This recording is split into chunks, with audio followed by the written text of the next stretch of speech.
Subscribe to our channel for more videos. Hi kids, welcome back to SySy Toys. Today we're gonna read Pocahontas. I better hurry. You say I better hurry.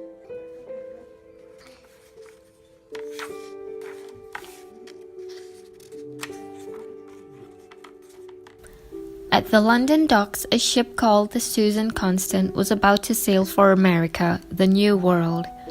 The sailors said goodbye to their wives, but John Smith did not say goodbye to anyone. He lived only for adventure. Their leader, Governor Ratcliffe, arrived with his pampered dog named Percy. The greedy Ratcliffe was going to America to find gold. Soon they were all sailing across the sea. John Smith became friends with Thomas, a young man who wanted to settle in America. Thomas had never been to sea before.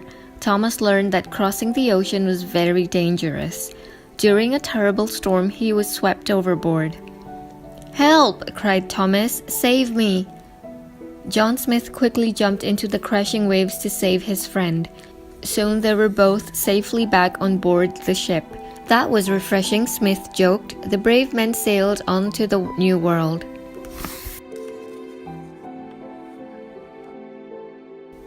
But America was not a new world to the peaceful people already living there.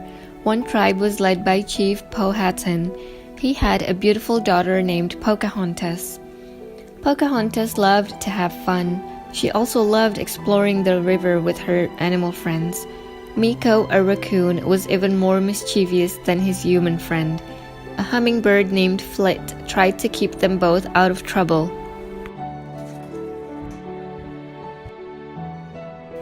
One day, Pocahontas went to the enchanted glade to talk to Grandmother Willow. The magical tree was very wise. Pocahontas told Grandmother Willow her problem. "My father wants me to marry Kocoum, but Kocoum is such a serious warrior. What should I do?" "You must follow your own path," Grandmother Willow advised. "But how will I find my path?" Pocahontas asked. The wise tree answered, "You must listen with your heart." So Pocahontas listened. She listened very hard. Then she heard two words, "strange clouds."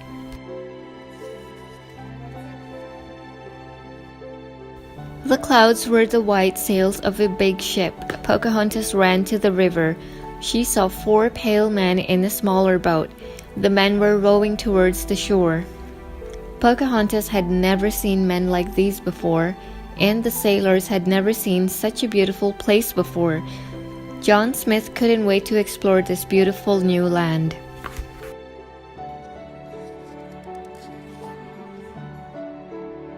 Smith jumped out of the boat. Thomas and 2 settlers named Ben and Lon tied the boat to a rock. Smith climbed a nearby tree. Pocahontas watched him. She had never seen yellow hair before. Pocahontas thought the stranger looked friendly, but she wasn't sure, so she stayed hidden.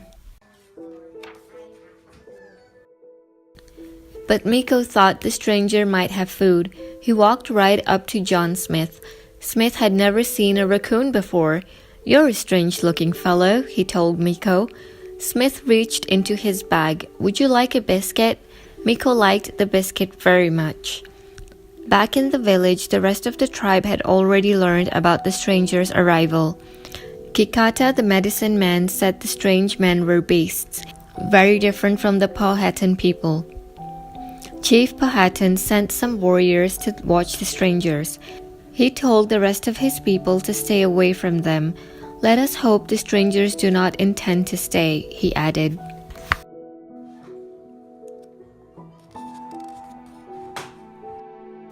Powhatan didn't know that Pocahontas and Meeko were still following John Smith. Pocahontas was curious, and Meeko wanted more biscuits. John Smith had never seen such a wonderful land. America was wild and free. He stopped at a beautiful waterfall. Suddenly, Smith heard something close by. He looked around. Pocahontas hid behind the waterfall. Smith could see a figure beyond the water. He aimed his gun, ready to shoot. Pocahontas couldn't see Smith any longer. She stepped out into the open. Smith was surprised. He had expected to see a fierce warrior. Instead, he saw a beautiful girl. Pocahontas and Smith stared into each other's eyes.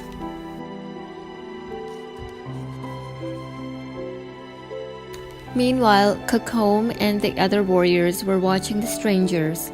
The settlers had started building a fort, and they were already digging for gold. The men cut down trees and tore up the earth. "Dig faster," greedy Governor Ratcliffe ordered.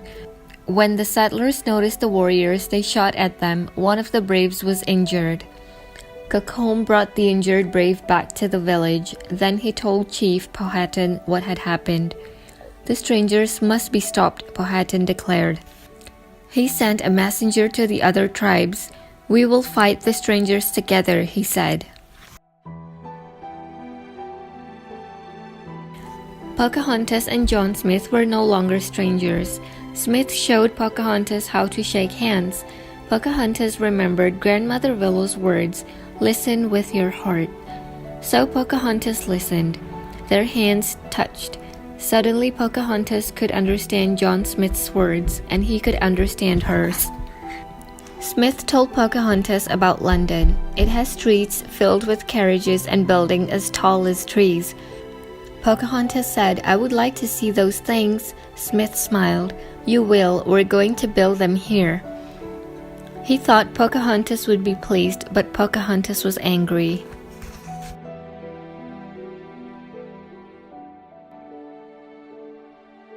Pocahontas liked the way she lived. "The earth is not a dead thing you can own. We are all part of nature," she told him. As Pocahontas spoke, Smith began to see the world through her eyes, and it was the most beautiful world he had ever seen. Smith returned to the fort, but he wanted to see Pocahontas again. So the next day he found Pocahontas in a cornfield outside her village. Pocahontas brought him to the enchanted glade. "What a beautiful place," John sighed. "To think we came all this way just for gold?" Pocahontas asked, "What is gold?" Smith showed her some gold coins. Pocahontas shook her head. "There is nothing like that here." She showed Smith an ear of corn. "This is the only gold here, but it tastes good," she said. Smith had to agree. Then Smith heard a voice say, "Hello, John Smith. Come closer." He looked up. The tree was talking to him. Pocahontas introduced him to Grandmother Willow. "He has a good soul, and he's handsome too," the wise tree told Pocahontas. Smith grinned. "I like her," he said to Pocahontas. Suddenly, Smith heard Ben and Lon calling him. He was afraid his friends might hurt Pocahontas. "We can't let them see us," he whispered to Pocahontas. They hid behind the big tree. As the men approached, Mother Willow used her roots to trip Ben and Lon. "That tree moved," Ben shouted. "They were so scared they ran away." Pocahontas and Smith agreed to meet that night. Then they both hurried home. When Pocahontas reached her village, she saw warriors from many other tribes. They were all ready for war. Pocahontas said, "Father, we do not have to fight. There must be a better path." But Chief Powhatan saw no other way to save the land. John Smith tried to stop the war too. Governor Ratcliffe would not listen. "The Indians have our gold, and I'm going to get it." "But there is no gold," Smith cried. Ratcliffe did not believe him. He decided to attack the Indians and seize their gold.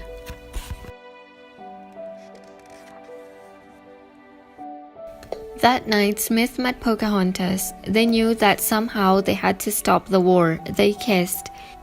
Suddenly, Kokom came rushing out of the woods. He thought the stranger would hurt Pocahontas. Pocahontas cried, "Kokom, no!" Then someone else came out of the woods.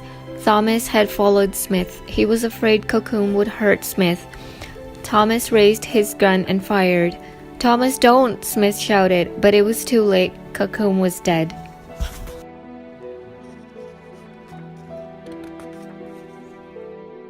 Other warriors heard the shot. "Run, Thomas, run!" Smith shouted. Thomas escaped, but the angry warriors captured Smith. They dragged him to the village. Kakum's body was brought back to the village. Everyone in the tribe was very angry. Chief Powhatan said, "At sunrise the stranger will die." Pocahontas went to John Smith. "I am so sorry. This never would have happened if we had not met," she said. "I would rather die tomorrow than live 100 years without knowing you," Smith said softly. Pocahontas knew she had to save him, but how?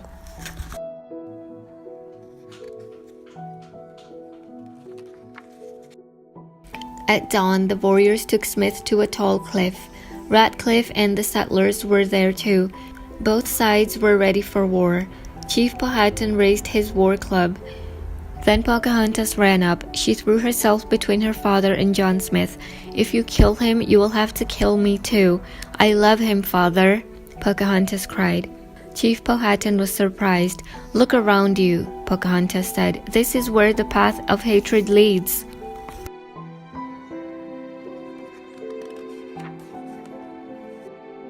Chief Powhatan put down his club. "My daughter speaks with wisdom. She comes here with courage and understanding," he said. Powhatan told his braves to let Smith go. The braves and settlers lowered their weapons. But Ratcliffe wanted his gold and his war. "Now is our chance. Shoot," he ordered. But the settlers wouldn't shoot, so Ratcliffe grabbed a gun and fired at Chief Powhatan. John Smith saw what was happening. He jumped between the bullet and the chief. The bullet hit John Smith in his stomach. Pocahontas cradled the wounded man in her arms. "You shot him," Thomas shouted at Ratcliffe. "It's his own fault," Ratcliffe spluttered. But the settlers knew Ratcliffe was wrong. The settlers tied up Ratcliffe and sent him back to England. Smith was carried back to the ship. He felt no pain. All he felt was love for Pocahontas and her wild, free land. Smith looked into Pocahontas's eyes. "Come with me," he asked.